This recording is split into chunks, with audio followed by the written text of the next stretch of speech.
trabajo ronda sobre la estética trascendental. Nos vamos a dedicar a la estética trascendental, que es una tematización de espacio y tiempo. Una tematización del espacio y del tiempo, en el sentido trascendental kantiano. ¿Sí? Entonces, yo me atreví un poco a ponerles la otra vez el texto de la polémica Leibniz-Clark. ¿Por qué? Porque a mí me parece que configura esa polémica dos posiciones que recibe Kant y con las que discute. Una, la posición leibniziana sobre espacio y tiempo, y otra, la posición newtoniana que representa a Clark, ¿no? Ya les conté un poco la historia, un poquito. Entonces, la idea es poder reconocer esas propuestas teóricas, podremos decirlo así, filosóficas, y si quieren ustedes físicas, como la de Newton, aunque hablamos que es una filosofía de la naturaleza, reconocer esas teorías como trasfondo de discusión de Kant.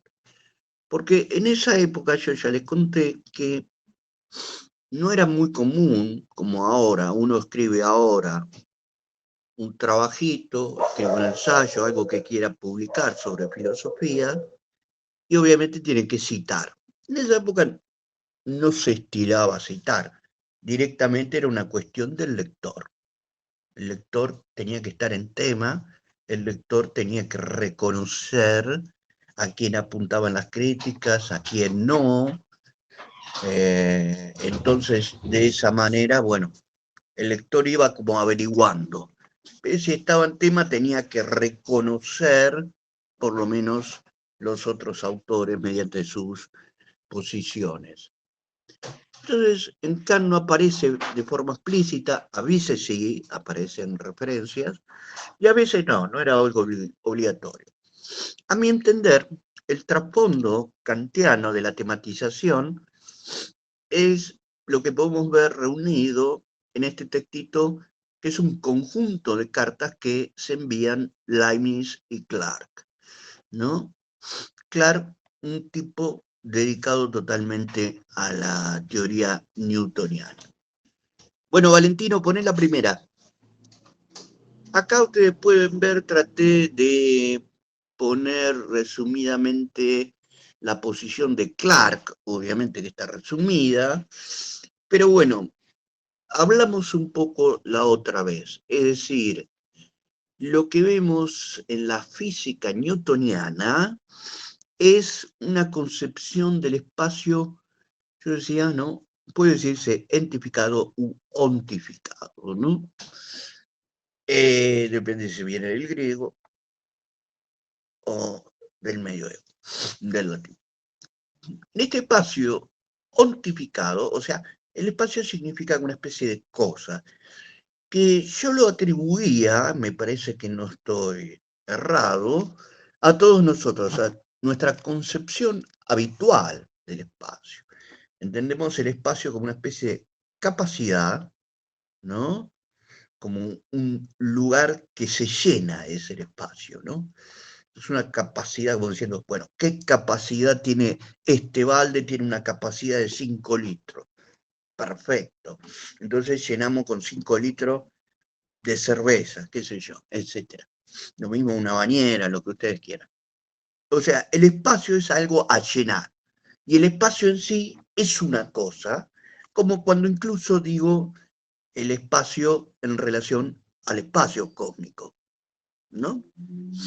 Entonces dicen, bueno, estamos a tanto, ¿cuál es el punto de referencia a la Tierra? Pero se puede tomar otro punto de referencia y calcular la distancia. Bueno, Ariana, sí, bueno, pero va a estar grabado, así que Ariana, la próxima o lo podés ver en tu casa hoy a la noche o a partir de mañana, cuando quieras. Buenísimo, gracias. Nos vemos, Adiós. Ariana. Hasta luego. Hola, Eh, disculpe, profe. ¿Quién habla? ¿Quién Nicole. habla? Sí, Nicole, decime. ¿Qué pasó? Claudia dice que no puede acceder porque la tienen que agregar a la llamada. Está esperando. ¿Puede ser que le aparezca una notificación? No, ¿No? no, no me apareció nada. Ah, ¿sabés qué cagada? ¿No será que yo cerré el original? Que No, tiene si que lo ser... cierro yo, creo que se cierra la llamada. Debes, puede ser que sea eso porque acá no te sale Leandro Catolio, sino otra cosa. Y por ahí el que tenías original era el del teléfono. Ah, Y por ahí vos solo la podés aceptar. me sale Baruja Espinosa. A ver, Name, voy a entrar de vuelta. Me voy a desdoblar.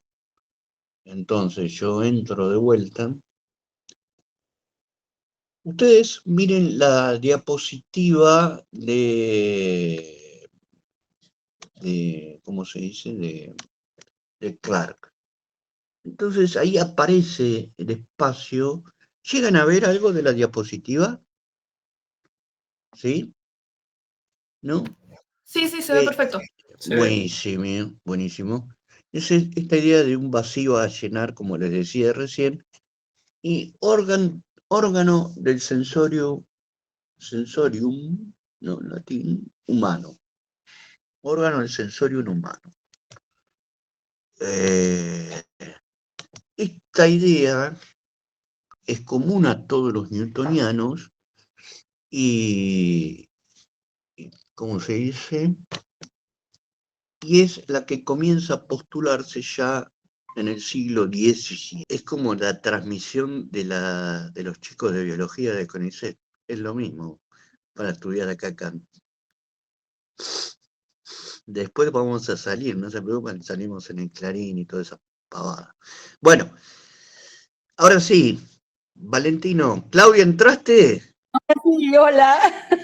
Pero Claudia, qué rompequinoto, hace 20 minutos que está queriendo entrar. Ay, no puedo entrar. Me hiciste abrir un quilombo, nos aturdiste a todos. Un lío total, Claudia. Bueno, vamos Gracias. Valentino. Vamos Valentino por la segunda. Bueno, acá traté de resumir nuevamente, en este caso, Leibniz. Fíjense que Leibniz tiene una concepción muy interesante, que quedó totalmente olvidada, la dinámica leibniziana, que tiene que ver con una idea no cuantitativa, sino cualitativa. Fíjense ustedes, ¿no? Para Leibniz, un ente ocupa un momento y un lugar en el espacio-tiempo, pero según su modo de ser, ¿sí? Y se relaciona a los otros entes según su posicionamiento. ¿Eh? O sea, el espacio es relativo a ese ente en relación a los demás entes. ¿Se entiende? Esas distancias no son objetivas, son, podríamos decirlo así, subjetivas las distancias. Fíjense ustedes, es muy interesante, porque depende del momento, del tiempo y el lugar en el que está ubicado cada ente, como por ejemplo cada uno de nosotros, ¿no? Es decir, nosotros, nuestro espacio de aquí, mío a ustedes, que sería interesante pensar el espacio virtual, este espacio, esta distancia que tenemos, que es una distancia virtual, y podríamos decirle así, existencial, esta distancia se relaciona a mí en referencia a ustedes, ¿no? Y así cada uno de nosotros, en referencia a los otros. De esta manera, para Leibniz, el espacio no es una cosa, sino simplemente diferencias cualitativas respecto a otro punto en el momento del espacio. Ahora Claudia abandonó. Bueno, está bien. ¿Se entiende? espacio marca más bien una diferencialidad entre entes. Es la diferencia que hay en tiempo y espacio respecto a otros entes según ese momento, ¿no? Y no es objetivo. No, la distancia que yo tengo respecto a la facultad no es objetiva para nadie. Sí puede serlo, si queremos decirlo así, para este momento, pero no es objetiva. De hecho, ustedes tienen una relación desde sus casas a la universidad totalmente distintas a la mía. O sea, no hay un posicionamiento absoluto. Eso es importante. Fíjense ustedes, Leibniz, qué interesante. No hay un posicionamiento absoluto. ¿Dónde está? ¿Cuál es la referencia? ¿Cuál sería la única referencia? Dios. Pero bueno. ¿Dónde lo Te hago voy a poner? una pregunta cortita, Leandro. Cuando vos decís cualitativo, ¿el espacio y el tiempo son cualidades de cada ente o en otro sentido? No, son cualidades de los entes, porque Ah, está dependen bien. de la distancia respecto a otro, Ok. en ese sentido. Fíjense qué interesante lo de Leibniz, porque Leibniz no plantea un punto de referencia absoluto ni el espacio como algo cero, sino que es distancias diferenciales respecto a otro, de ahí viene el cálculo diferencial. Entonces son cuasi infinitos esas relaciones respecto a otras en que no hay un punto fijo de referencia. Lo que sí tenemos, en todo caso, son distancias relativas entre ellos. Nada más. ¿No? Eso es muy interesante porque dan medidas cualitativas y no cuantitativas. Nosotros hoy en día estamos acostumbrados a los ejes cartesianos interpretados por la física newtoniana, pero la dinámica leibniziana es otra cosa distinta. Imaginemos que hubiese triunfado la dinámica leibniziana, en un mundo paralelo donde triunfó la dinámica leibniziana. Nuestro modo de comprensión sería totalmente distinto. ¿Mm? Sería distinto. No habría una medida absoluta del espacio, ¿no? Es más o menos cuando elegimos a qué playa ir en verano, entre amigos, familiares. ¿A qué playa vamos? Bueno, vamos a las del sur. No, pero pará que me quedan a Loma del Tuje, no, qué sé yo. Bueno, vamos, no hay un punto equidistante de la playa. Es relativo a la forma de ser de cada ente. A mí me interesa mucho la dinámica leibniziana. Es bastante compleja, ¿no? Porque fíjense ustedes, si recuerdan la secundaria un poco, creo que algo hablé la otra vez del movimiento rectilíneo y todo. Cuando dos autos chocan, para los newtonianos, es un poco similar a los cartesianos, ¿no?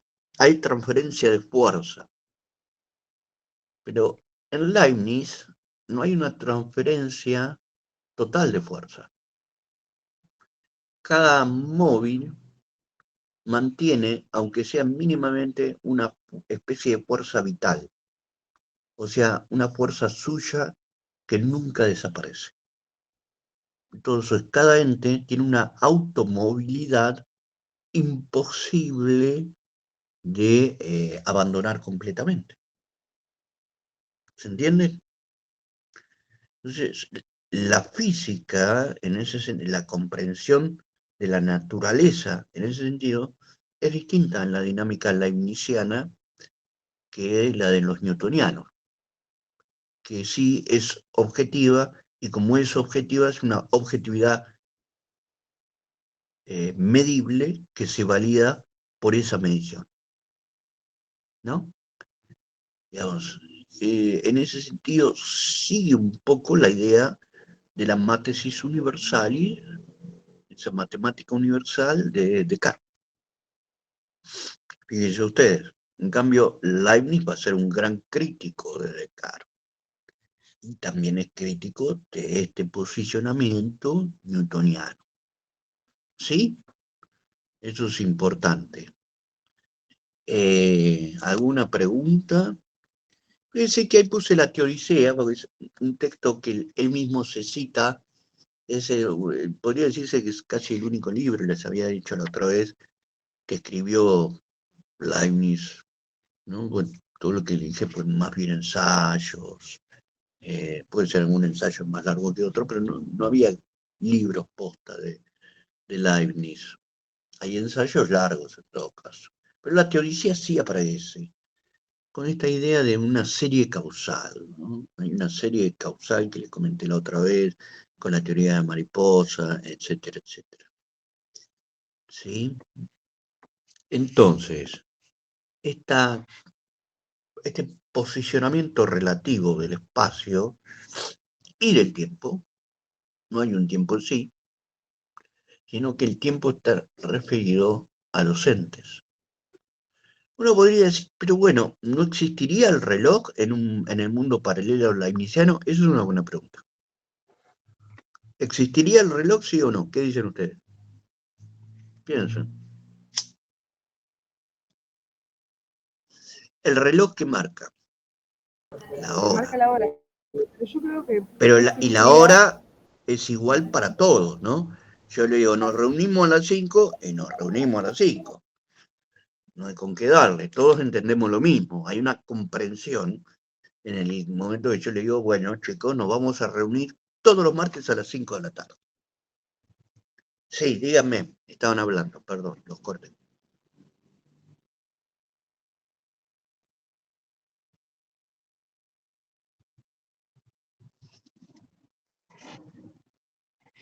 No entendí mucho. A ver, explícate un poco más, Valentino. Ajá, claro, exacto, como una decisión arbitraria, decís vos. Ujú. ¿Los demás? ¿Qué dicen? Además es una cuestión de acuerdos, ¿no? De pronto ahora quieren cambiar la hora y decir, bueno, nos pasamos del... Claro, ahora quieren cambiar la hora. Claro. Es verdad eso, ¿no? Ahora quieren cambiar la hora para ahorrar energía. Como cuando éramos chicos, yo estoy un poquito viejo, viví en los 80 y se solía atrasar en un momento, porque desde ahí no arreglaron nunca las cosas. Ahora tengo 40 años y estamos igual. Bueno, exacto. Sería interesante cómo hubiese pensado Leibniz esto, ¿no? Pero Leibniz posiblemente no sé si estaría tan en desacuerdo. Leibniz inventó la máquina de calcular, ¿no? Ustedes la pueden ver en fotos, anda por ahí en Google. A quien le interese puede encontrarla.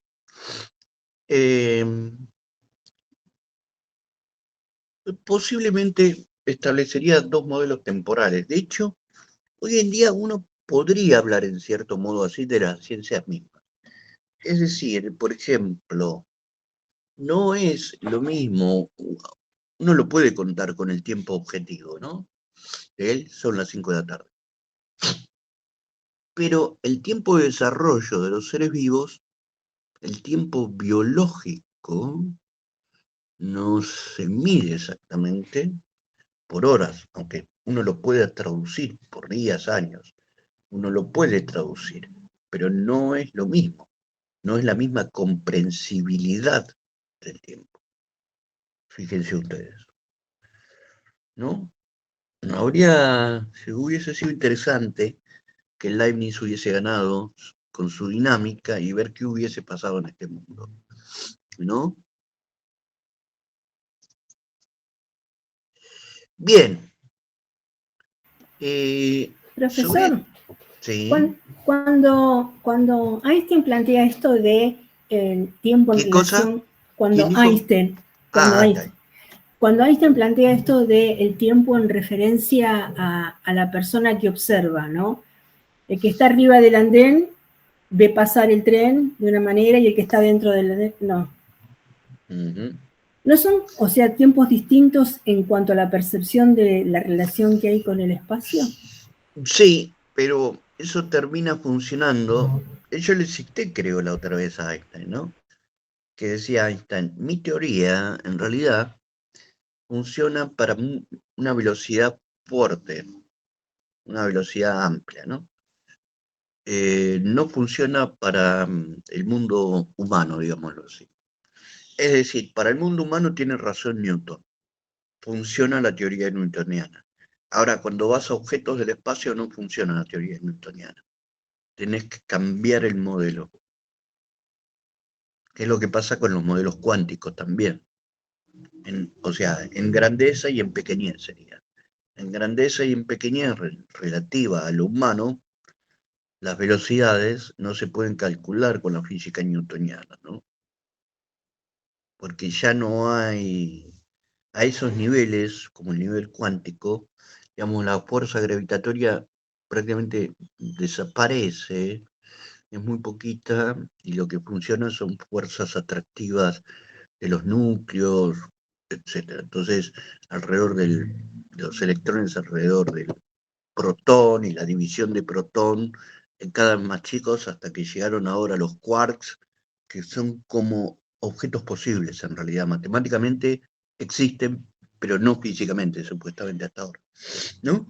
Pero se presupone dentro del protón, dentro del núcleo, se va como bien como física, ya diría cartesiana, dividiendo cada vez más para encontrar sus partes últimas, ¿no? Y hasta ahora no hay un microscopio que llegue a tantísimo.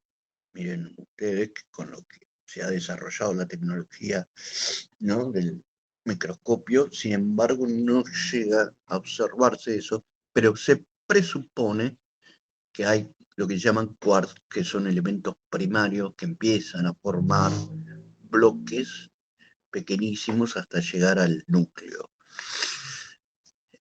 Ustedes saben que, por ejemplo, para los newtonianos, para la física actual, que es newtoniana, pero en esto, más allá de ello, ya con una física cuántica, la mesa en la que estoy apoyada en realidad no existen los sólidos, ¿no? La sensación de solidez viene dada por la velocidad de los electrones, que a ese nivel, dada esa velocidad, forma lo que para nosotros parece algo sólido. Pero en última instancia, para la física no es algo sólido, sino un conjunto de electrones viajando a una velocidad impresionante. Bueno, entonces yo espero que les haya un poco quedado claro esto, ¿no? De Leibniz y Clarke. ¿Podés pasar, Valentino?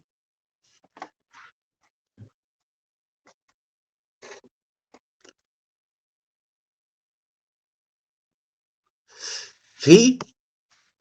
Yo tengo la anterior.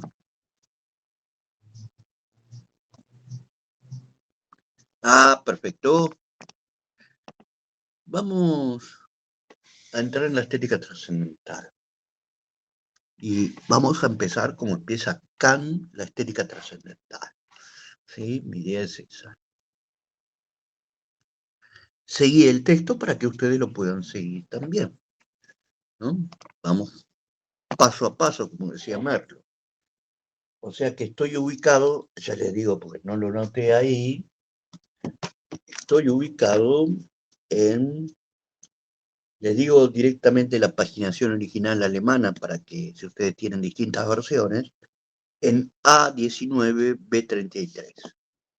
A19B33. Es justo el comienzo de la estética trascendental. Bueno, La pregunta nociológica por excelencia es obviamente la que repite Kant allí, ¿no? ¿Cómo es que el conocimiento se refiere a su objeto, al objeto de conocimiento, ¿no? ¿A qué se refiere el conocimiento? Conocer algo como una mesa que estábamos hablando, ¿no? ¿Cuál es la referencia de la mesa? Yo digo la palabra mesa, por ahora digámoslo así, digo la palabra mesa y automáticamente tengo una persona al lado y me dice, ¿a qué te referís? Bueno, ese sería el cuestionamiento. Bueno, en 15 minutos termina, pero entramos con la misma clave. Ese podríamos decir que es el comienzo de la estética trascendental y hasta me atrevería a decir de toda la crítica de la razón pura, ¿no? Donde se empieza a construir el sistema kantiano. Aparece una distinción clave allí que es completamente kantiana, respecto no solo a su sistema, sino directamente para la nociología prácticamente, ¿no? Él hace una distinción entre una referencia inmediata, una inmediatez, y después una idea de mediación, ¿sí? Una idea de mediación. Hay un conocimiento que se elabora de forma inmediata y otro mediatamente. Vamos a ver esto. El punto de partida, ¿cuál es para Kant?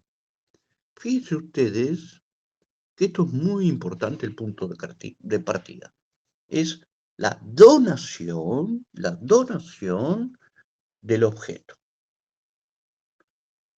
La donación del objeto. Cuando decimos objeto, obviamente vamos a hablar de Dinge, como cosa en sí, Ding an sich.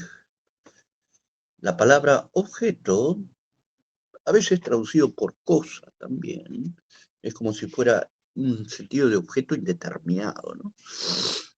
Dice, algo se me da, podría decir uno, de entrada, cada uno en su posicionamiento, está mirando la mesa sin saber qué es mesa, o sea, pónganse en una esfera o en un estatuto totalmente primario, originario. Entonces dice, se me da algo, esa cosa, ese objeto, ese dinge, ¿no? Se me da se me da, perdón, una cosa en ese sentido de cosa de algo indeterminado. Algo se me da. ¿Esto qué quiere decir en primer lugar? En primer lugar, quiere decir que en Kant podemos decir que no hay una construcción del objeto. El objeto, o sea, hay un corrimiento respecto al idealismo. No hay una construcción del objeto, sino que hay una pasividad, ¿no? Hay una recepción, lo que está marcando Kant es una receptividad de algo que se me da. ¿Sí? En ese sentido, no habría nada previo a que se me dé ese objeto.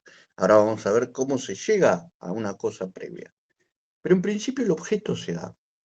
Hay algo que se nos muestra en nuestra experiencia cognitiva. Y eso ya demarca, como puse ahí, una idea de límite, ¿no? Ya está limitada en cierto punto la razón. Porque hay algo que la razón no puede hacer, que es darse su objeto de conocimiento. ¿Se entiende? Fíjense que esto es muy importante. Ese principio ya es muy importante. La razón misma no se puede dar su objeto de conocimiento. Si yo me imagino centauros,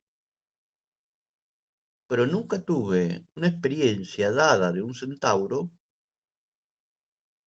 entonces eso no implicaría conocimiento para acá, ¿eh?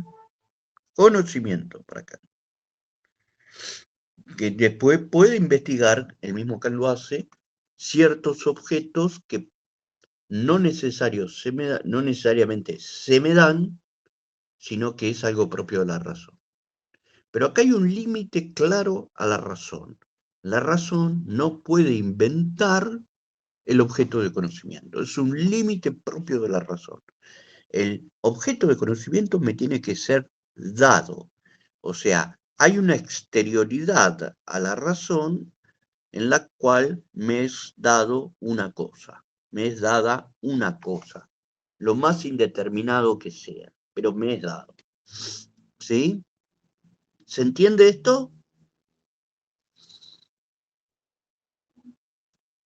Y fíjate, como punto C era lo que me mencioné recién, que es, hay una pasividad respecto al objeto, que es en este mismo sentido. No hay una construcción, hay un alejamiento de todo lo que pueda ser un idealismo en sentido absoluto en Kant.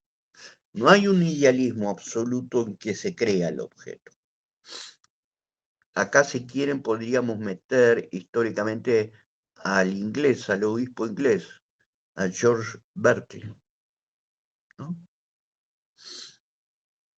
George Berkeley decía que ¿no? prácticamente todo contra la idea de sustancia medieval, que todo una representación mental.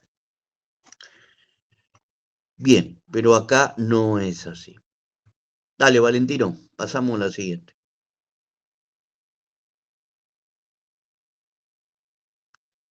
Bien, esa pasividad, esa recepción, es lo que Kant denomina intuición. Y acá, ojo, eso va a ser una intuición empírica. No tiene nada que ver, no la confundan, porque es exactamente lo opuesto que la idea de intuición intelectual de Descartes. Cuando Descartes decía, yo llego a los primeros principios y los intuyo, es una actividad puramente mental. ¿Se entiende? En cambio, en Kant no es para nada una actividad mental.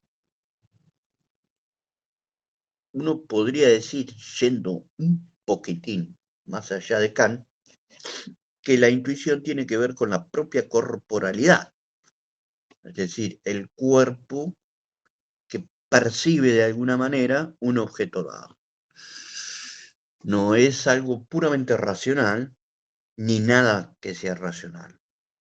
Directamente, lo dado involucra inmediatamente la receptividad subjetiva. Es la inmediatez de lo dado, la inmediatez de lo percibido en el ambiente. Ahora, fíjense ustedes, ¿no? Entonces puede establecerse una diferencia que ya marca Kant. La actividad es propia del pensamiento, a diferencia de la pasividad. Pero he aquí que no son dos cosas meramente separadas. Kant está diciendo, la actividad, que es el pensamiento, opera a través de la pasividad, de la recepción de lo dado. ¿Se entiende? No es que figura por un lado el pensamiento y por otro lado la receptividad. No, el pensamiento necesita de la receptividad. Todo pensamiento tiene, y esto es importante, todo pensamiento tiene un objeto de pensamiento, un objeto de pensar. Y ese objeto es dado por la inmediatez de la receptibilidad.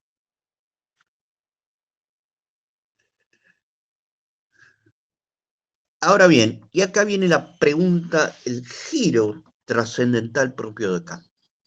¿Cuál es? ¿No? ¿Por qué es posible que algo me sea dado?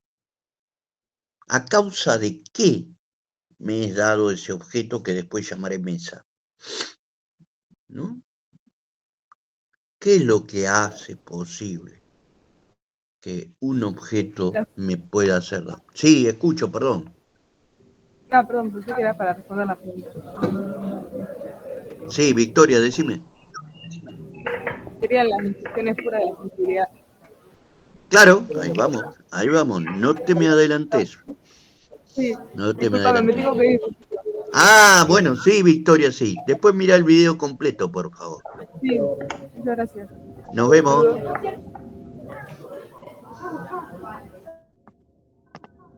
Entonces Kant dice, va un poquito para atrás, una regresión. Me escucho a mí mismo. ¿No? O sea, Kant dice, hay receptividad de algo dado porque hay una estructura receptiva en el sujeto. Si no existiese esa estructura receptora, no podría haber algo dado directamente, dice Kant. Es lógico. Si hay algo para recibir, es porque soy capaz de recibir. ¿No? Está para hacer una canción. Si soy capaz de amar, ¿no? Si amo, es porque soy capaz de amar. Esto es lo mismo, ¿no? Debo ser capaz de ser pasivo respecto a lo externo para que eso externo incida en mí. Y eso es a lo que Kant llama sensibilidad. ¿Qué es la sensibilidad? Es esa capacidad receptiva respecto a lo dado. ¿Sí? La sensibilidad. Si no tuviésemos sensibilidad, nada podría pasar. Fíjense ustedes, si quieren llevarlo a los 5 sentidos, la sensibilidad, ¿no? Es la capacidad, por ejemplo, de escuchar.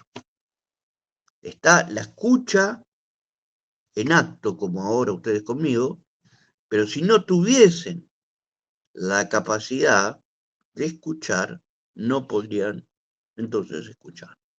Entonces la sensibilidad es esa capacidad que tenemos, ¿no? De poder recibir los objetos dados. Ahora, hay una aclaración bellísima de Kant. Hay una aclaración hermosa. ¿Cuál es?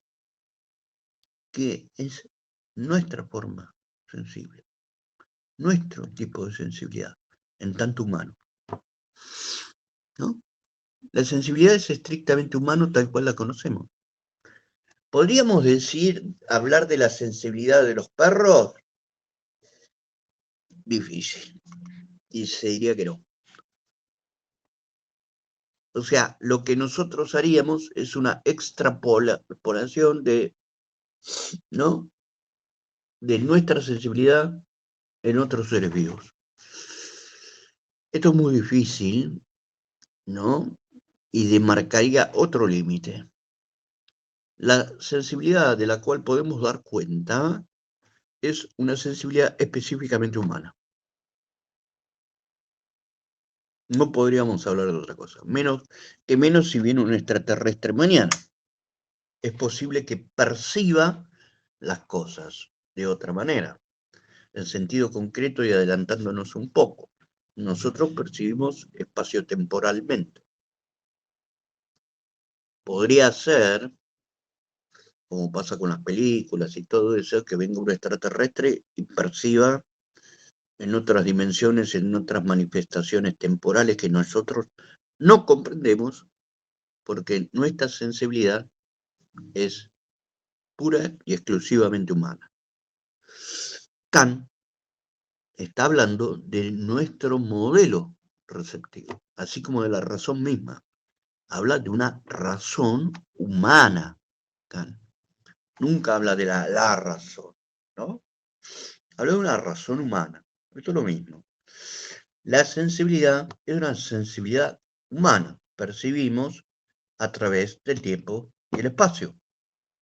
Podría haber algún animal, no sé, el pulpo, por ejemplo, que se está estudiando mucho, que tiene cerebros en sus tentáculos el pulpo, y es capaz de hacer distintos tipos de actividades según cada cosa, ¿no? Cada extensión de él. Me olvidé la palabra. Bueno, entonces el pulpo posiblemente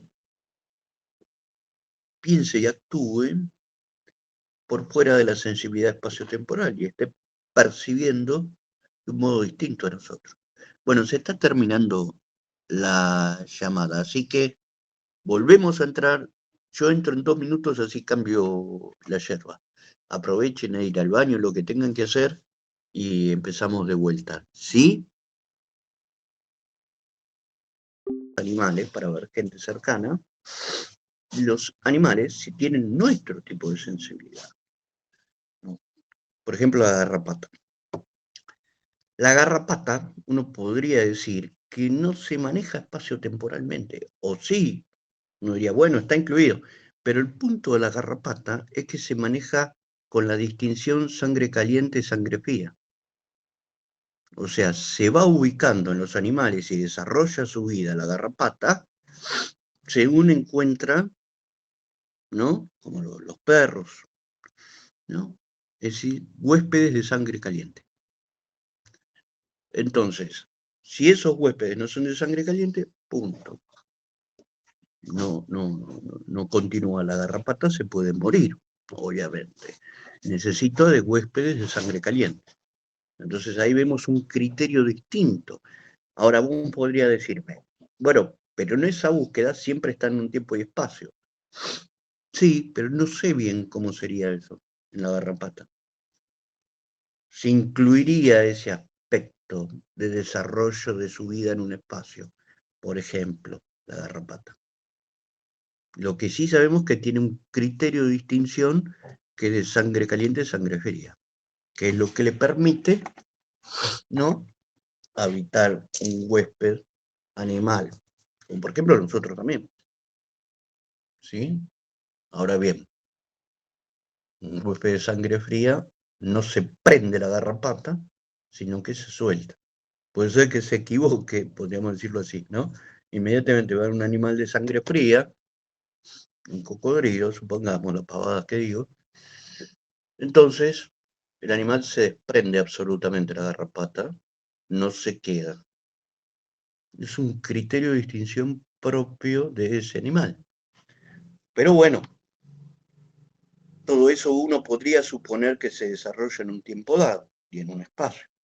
Ahora bien, no sabemos bien si esa sensibilidad incluye tiempo y espacio o es otra forma. Por lo menos, así, Kant entiende que la sensibilidad que está mostrando es propia de la estructura mental del ser humano. ¿Se entiende esto? Ahora bien, el último punto que yo no había desarrollado, digamos en eso, es que él dice, ¿no? La sensibilidad, ¿qué es? Es una afección de nuestro psiquismo. Cuando Kant dice psiquismo,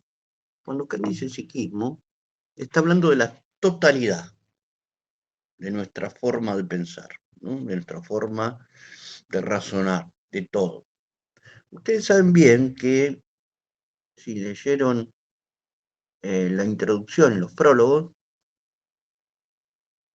se pueden dar cuenta que Kant no mezcla la idea o la noción, mejor dicho, de entendimiento de la de razón. Entendimiento en alemán es el término Verstand y razón es Vernunft. Son dos términos distintos que indican distintas cosas. Hay una determinada función del entendimiento que es la cognoscitiva. La razón es más amplia que lo cognitivo. Por ejemplo, desde la razón nosotros podemos pensar una de las cosas que yo les mencionaba antes sobre el límite del entendimiento. Un límite del entendimiento, por ejemplo, es querer explicar para Kant, ¿no?, la libertad. en el ámbito práctico. La libertad no se puede pensar desde el conocimiento. O sea, la libertad no es un objeto de conocimiento, que quede claro. Es racional, pero no es propia del entendimiento. ¿Sí? No es un objeto de conocimiento, sino que es un presupuesto racional del ser humano. Es el presupuesto que nos permite a nosotros actuar y juzgar, prácticamente. Cuando digo prácticamente me refiero sobre todo al campo ético y político. ¿Sí? Es un presupuesto racional. No es algo que se pueda conocer la libertad. No es objeto de conocimiento. Lo mismo incluso podríamos decir de Dios. Este es un problema que va a aparecer también en la dialéctica, tal cual lo ve él, se llama también paralogismo de la razón pura, dentro de la crítica de la razón pura. Vamos a ver, seguro por ahí Marcos se lo va a decir más adelante. Es decir, la razón se crea ciertos problemas indemostrables desde el entendimiento de la sensibilidad. Nosotros no tenemos una experiencia de un objeto dado llamado libertad. ¿Dónde está la libertad? No se puede agarrar la libertad, pongámosle, esta situación absurda. No es un objeto de conocimiento, no tenemos un objeto dado con la libertad. Podemos establecer ciertas experiencias, decir, ay, yo soy libre porque no sé, pero eso es la libertad. Soy libre porque no estoy preso. ¿Eso es la libertad? No. Eso es un fenómeno que comprendemos superficialmente y creemos que es la libertad, pero no es la libertad. La libertad es un presupuesto racional de todo humano. Y en esa medida es que nosotros actuamos libremente. Por eso el iluminismo, la ilustración, es humanista en cierto punto para Kant. Para Kant, y me señalo yo, ¿no? Para Kant, digo, en este sentido. La libertad, la autonomía del sujeto es inalienable. La autonomía es inalienable para Kant, ¿no? El sujeto es un sujeto libre, ni bien nace, porque cada hombre nace con razón. Entonces, racionalmente, de por sí, el sujeto es libre. Es libre. Y por ser libre es autónomo, es capaz de enjuiciar y emitir un juicio de forma ética sobre la realidad. Y no puede haber de esa manera, eso es central a la ilustración. No puede haber nadie, ninguna cosa, ni nadie, ni nada que pueda alienar esa libertad. Cada uno de nosotros somos libres. Y en la medida que somos libres, somos autónomos. Nadie puede regirnos nuestra libertad de decidir, de actuar y de juzgar. ¿Se entendió esto?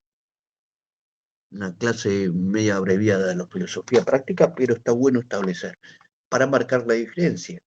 Acá sí estamos hablando de la relación entre la sensibilidad y el entendimiento respecto a lo que nos es dado como objeto. Entonces, el límite kantiano es muy específico. Si yo digo que todo objeto de conocimiento, para ser pensado, debe mediarse por el tiempo y el espacio, debe ubicarse espacio-temporalmente, entonces ya eso restringe un montón los conceptos. Si ustedes piensan, van a encontrar, como les decía allí, la libertad, la felicidad, y otro concepto que se les pueda ocurrir, conceptos con los cuales nos manejamos, que no son objetos dados espacio-temporalmente.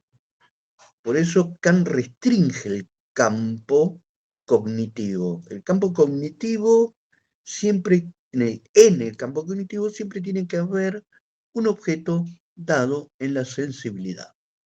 ¿Se entiende entonces? Esto es muy importante. Y Kant dice que esto es una afección del psiquismo. Obviamente cuando alguien dice afección, significa que algo lo afecta, en ese sentido, ¿no? Algo me afecta. Estoy afectado por el frío, estoy afectado por una gripe, estoy afectado por alguna situación, por alguna cosa concreta. Ese sentido de estar afectado, ¿no? Algo que me incluye a mí en la aparición de ese algo. ¿Se entiende? ¿Preguntas hasta acá alguna? ¿No? Buenísimo. Vamos a lo siguiente, Valentino. Bueno, acá tenemos, ¿no? Este sentido de objeto, que vamos a ver que todavía es indeterminado, el objeto dado.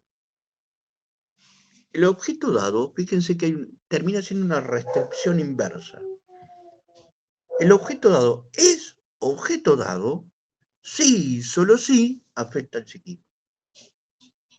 ¿Se entiende? Sí, solo si afecta al psiquismo. Si ese objeto no afecta a la sensibilidad humana, entonces no es objeto. Como mismo no es objeto de conocimiento, ¿no? En ese sentido estamos hablando. Y la sensibilidad es la capacidad de recepción. Y es la capacidad de recibir intuiciones. Yo ahí puse 2 flechitas para abajo.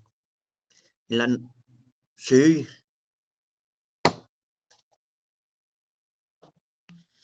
No, pero está en alemán. En alemán está, ¿eh?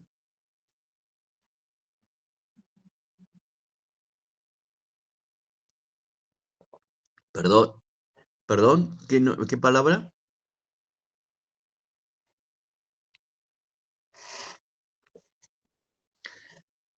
A ver, te podría decir que sí, pero para ser más específico no. Porque si yo te pregunto, bueno, sí, ahora vamos a ver justamente, ¿no? Una intuición empírica no deja de ser una representación, eso es verdad, pero estás hablando, lo que quiere entender la intuición empírica es la sensibilidad, la receptividad que estás teniendo de algo dado, ¿no? Y cuando yo te hablo de representación, no necesariamente estoy diciendo eso. ¿Se entiende? Bueno, ahí tenemos la capacidad de recibir intuiciones. Fíjense que yo hice 2 flechitas para abajo. Las intuiciones son los contenidos, las determinadas intuiciones empíricas, los distintos contenidos que podemos tener de un objeto percibido, ¿no? El color, el gusto, etcétera, etcétera, ¿no? Y la idea de capacidad implica una formalidad, está hablando de la forma en la cual la sensibilidad es eso, ¿no? Es una forma mediante la cual el sujeto está estructurado para recibir intuiciones. ¿Sí?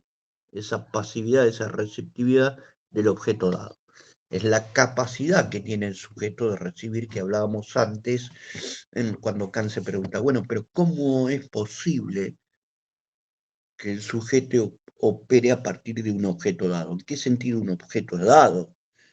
Es dado porque hay una estructura, una capacidad que es la sensibilidad para recibir esos objetos, ¿no? Entonces, la sensación, fíjese que hay otra especificación más de Kant. La sensación no es lo mismo que la sensibilidad. Obviamente están emparentados, pero no es lo mismo. La sensación, y acá sí aparece la palabra representación, ¿no? Es una capacidad de representarse la materialidad del objeto.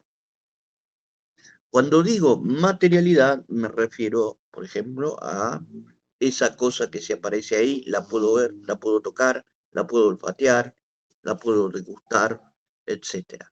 ¿Se entiende? O sea, esa se refiere siempre la sensación a lo material del objeto. Siempre cuando yo te digo, tengo la sensación de, respecto a un objeto cualquiera, tengo la sensación de que está caliente, tengo la sensación que respecto a mi vista que es, no sé, rojo, lo veo rojo, es duro, etcétera, etcétera, ¿no? Esas son sensaciones respecto a la materialidad del objeto. Cuando hablamos de la materialidad del objeto, nos estamos refiriendo a estas cosas en concreto. O sea que cuando dices Yo no soy el de la interferencia, ¿eh? ¿Alguien tiene interferencia? No escucho bien yo.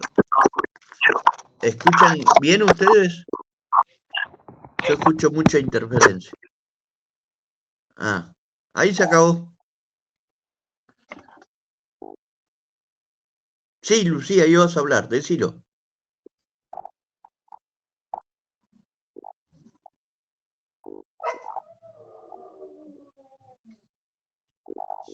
Me parece que no puede hablar, algo le pasa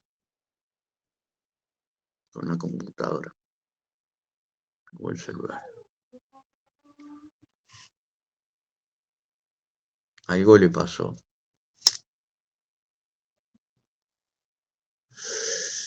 Bueno, Lucía, vos metete y habla cuando quieras, cuando estés habilitada, habla nomás, no hay problema. Entonces, la sensación remite a la materialidad del objeto, como veníamos hablando, ¿no? Y acá es donde viene el término que yo le mencioné antes de intuición empírica,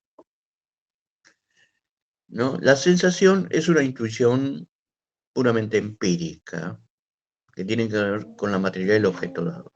Y acá es donde aparece y dice, bueno, una intuición empírica es un fenómeno. Distinción que ya venimos haciendo desde la introducción, los prólogos, la separación entre phenomenon, en griego, ¿no? Entre fenómeno y cosa en sí, Ding an sich. Entonces, el objeto, la intuición, es un fenómeno. Ahora bien, si ustedes miran esa oración, Kant dice el objeto indeterminado, o sea, todavía no lo determinamos, estamos en esa fase inicial, recuerden ustedes. En esa fase inicial, el objeto es indeterminado, estamos recibiendo sensaciones, ¿no? Y él dice, es un fenómeno, ya en tanto objeto indeterminado es un fenómeno. Un fenómeno no necesariamente remite al fenómeno mesa, a alguna determinación que ya tiene sensibilidad y concepto, sino que aquí Kant dice directamente que el objeto indeterminado es ya un fenómeno, ¿sí? Las sensaciones, si nosotros seguimos este razonamiento kantiano, ¿qué tenemos? Que las sensaciones son intuiciones múltiples, ¿no? Un varia. El varia de las intuiciones empíricas que estamos teniendo. Hay una multiplicidad. Se nos da algo, vemos un color, el calor, el fuego, qué sé yo. Vemos que es grande o que es chico, que tiene un volumen amplio. Estamos recibiendo toda esa información, como van a decir en el siglo XX, ¿no? Hay una información que estamos recibiendo desde las sensaciones. Tengo la sensación de este color, tengo la sensación de frío-calor, tengo la sensación de amargo-dulce, etcétera, etcétera, etcétera. Esa es la multiplicidad de sensaciones que tengo al recibir el objeto dado. Ahora, para Kant, las sensaciones de por sí, son indeterminadas. Ahora vamos a ver específicamente, pero piensen ustedes ese estado iniciático en que toda esa multiplicidad de sensaciones nos es dado. Si en ese momento de recibir, como cuando conocen un objeto nuevo, ¿no? En ese momento de la recepción, ubíquense en el momento de estar recibiendo intuiciones empíricas del objeto. Bueno, ese objeto que es dado, ¿qué es? Yo no sé qué miércoles, ¿no? Pero es así. Esto pareció a la película que ya me olvidé el nombre, cuando muestran los indios que reciben una botella de Coca-Cola, ¿no? Es lo mismo. Lo primero que hacen los indios cuando la ven es justamente tocarla, la huelen, la dan vuelta, ven que hay algo líquido adentro, ¿no? Pero no saben cómo tocarlo, cómo entrar, porque está embotellado. Pónganse en esa perspectiva del indígena. Entonces, ahí están recibiendo una multiplicidad de sensaciones. Y esas sensaciones por el momento son indeterminadas. Pero, ¿qué actúa ante esa multiplicidad? Pasá, Valentino.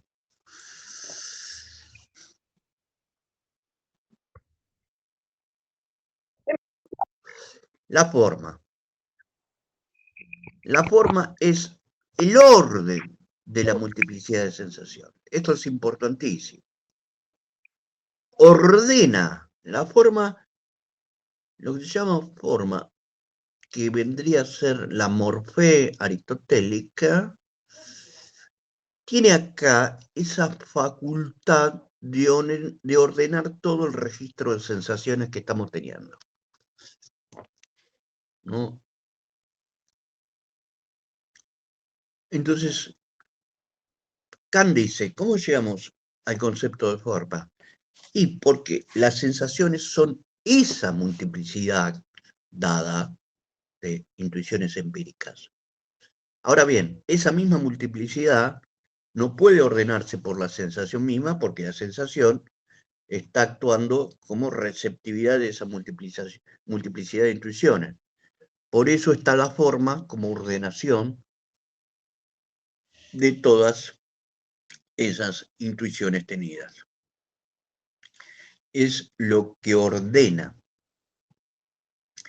y dispone en el sentido de estar dispuesto para la facultad cognitiva del entendimiento en sí mismo, es decir, la conceptualidad, que yo puedo designar a eso como mesa. ¿Se entiende? Por eso habla de orden y disposición.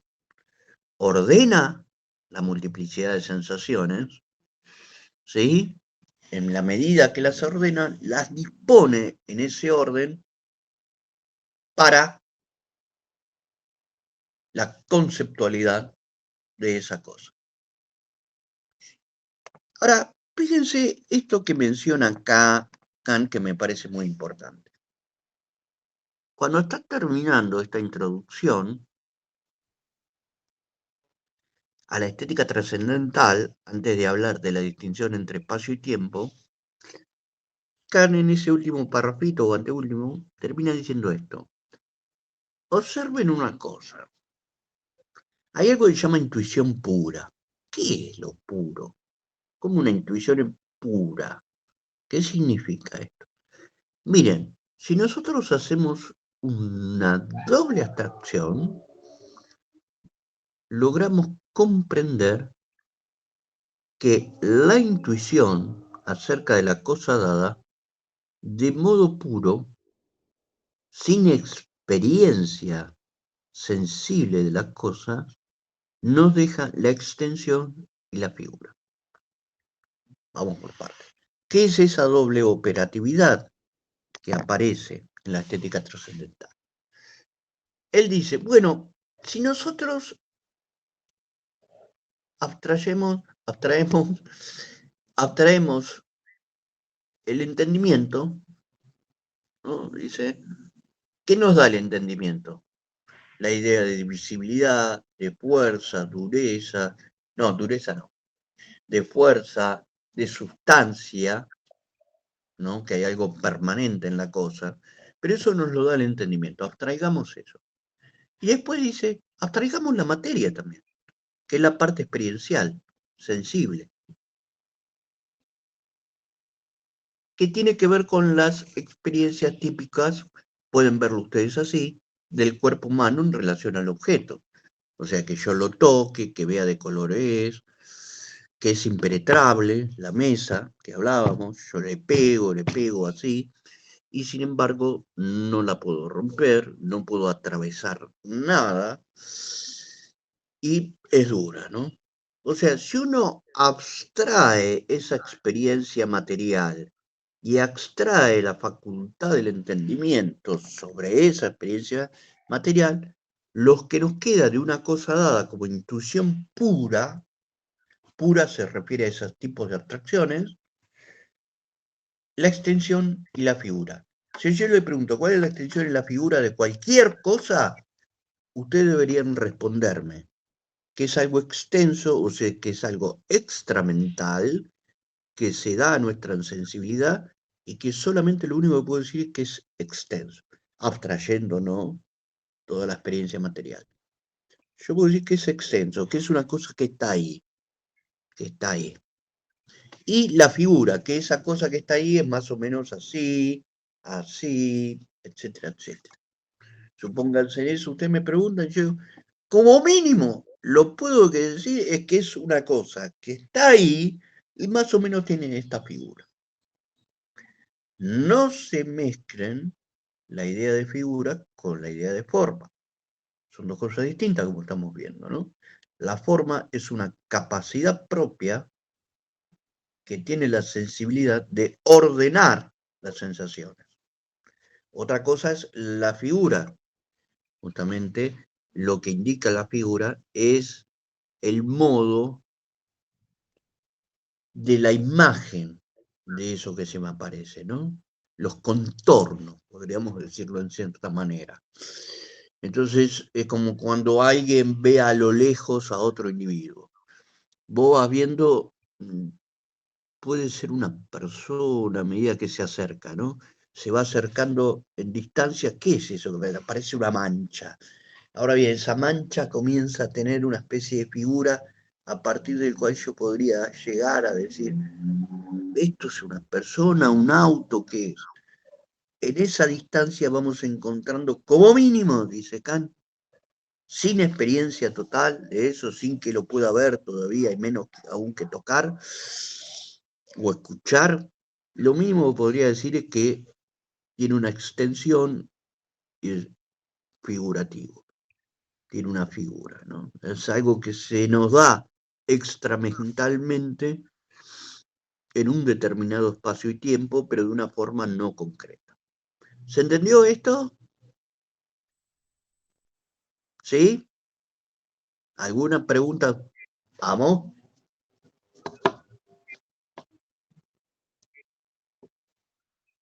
Uh-huh. Bueno, espacio y tiempo, seguro.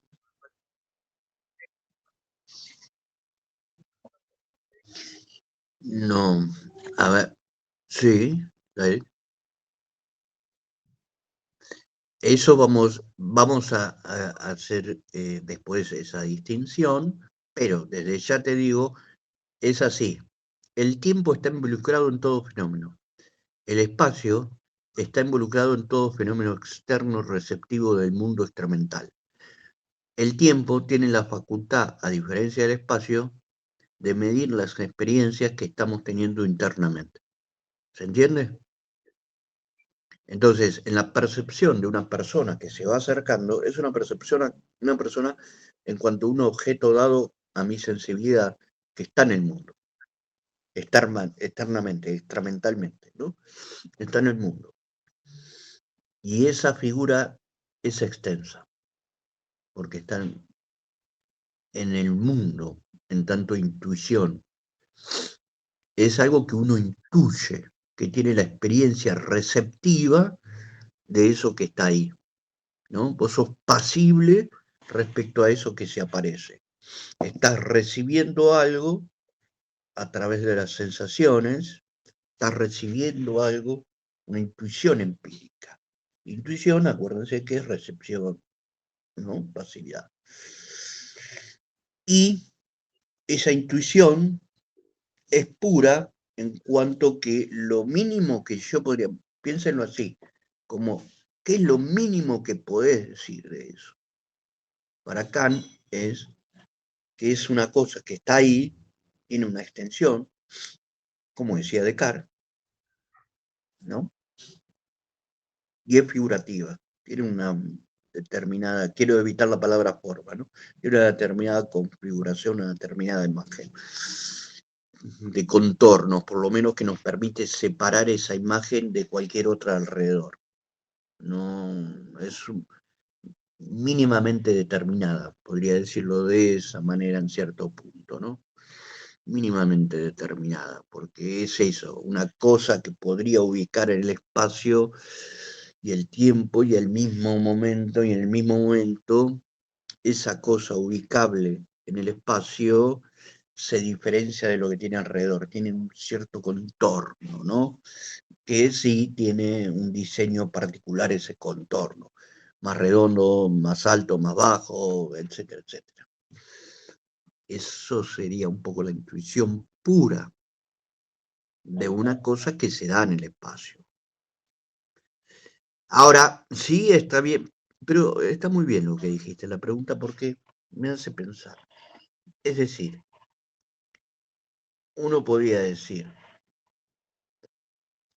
una experiencia respecto al yo de uno mismo no es ubicable extensionalmente,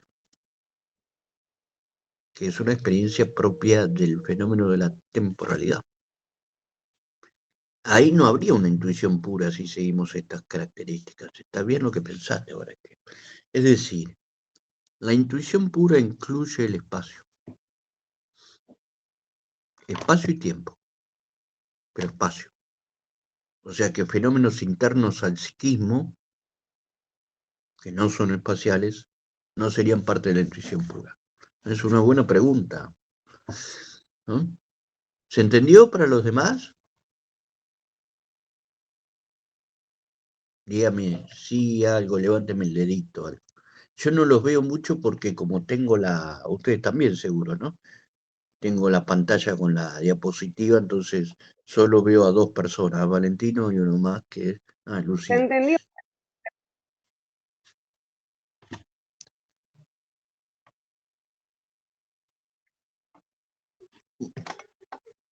Bueno, a vos, Lucía Aquino, tenés, me parece, un problemita con el audio. No te logramos escuchar. Bien. Bueno. ¿Hay una diapositiva más, Valentino? Sí, ¿no?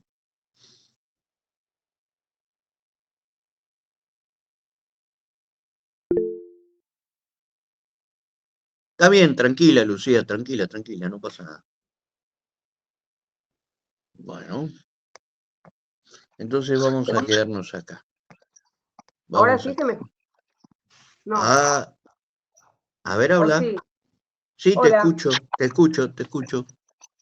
Sí, no sé qué pasó. Antes saqué los auriculares y Ah, después porque cuando pasa eso. no me andaban más, no sé. Claro, suele pasar. Sí, pasa eso, no te preocupes. Bueno. No, yo le Bueno. quería preguntar, Ah, ya pasó, era la diferencia entre sensación y sensibilidad claro. solamente a lo que aportaba el sujeto, a puro, o si no. Claro, la sensibilidad es la capacidad de recibir sensaciones.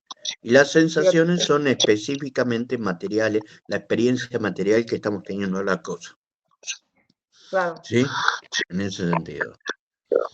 Pero no se limita al espacio, el tiempo o a las intuiciones puras, es la sensibilidad en general para recibir también... Es una facultad humana, es una capacidad, mejor dicho, porque facultad lo usa en otro sentido. Es una capacidad propia del ser humano, que como hablábamos antes, es una capacidad del humano. No sabemos si los animales tienen la misma capacidad, ¿no? Pero podríamos decir que sí, que es una capacidad humana para acá. Ese es el punto. Ok. ¿Alguna otra pregunta? Y no, seguir, hasta que termine la estética. Bueno, vamos a ver toda la estética, ¿sí? Ezequiel, ¿se comprendió? ¿Alguna duda? No, perfecto, Leandro. Bueno, Y ya vi la clase anterior, la vi. No estuve, pero ya la tengo ahí. ¿estaba Así que grabada la buenísimo. anterior? No sabía que estaba grabada. Sí, Qué joya. Buenísimo. Menos mal sí. que me avivaron. Buenísimo, Ezequiel. Espero que hagas unos ritmos kantianos en el baile. Tendrías que inventar algo de eso. Kantiano. Una pregunta con respecto a esto de la sensibilidad y la intuición del espacio y todo eso. Vos hablabas de los sentidos, ¿no? Y como que dijiste de la intuición del espacio, se ve más que nada desde el sentido de la vista. O sea, Kant cuando habla de la sensibilidad, de la sensación, de cómo recibimos los múltiples sensibles, la capacidad y todo eso, y después habla de del espacio, no estaría hablando tanto de otros sentidos. Están involucrados todos. Por ejemplo, él menciona la dureza, justamente. Recién está bien. vimos. Recién vimos y menciona la impenetrabilidad y la dureza. Bien. Jeremías, ¿cómo anduviste? ¿Tienes alguna pregunta, algo? Joya. ¿Vos, Lucía? Seguís riéndote de mí. Bueno, está bien, Lucía. No, creo que... No, todo bien, joya, perfecto. Buenísimo. Bueno, entonces los voy a dejar, ya son las 7 casi, así que nos vemos la próxima y seguiremos avanzando y tratando de esclarecer, dilucidar la estética.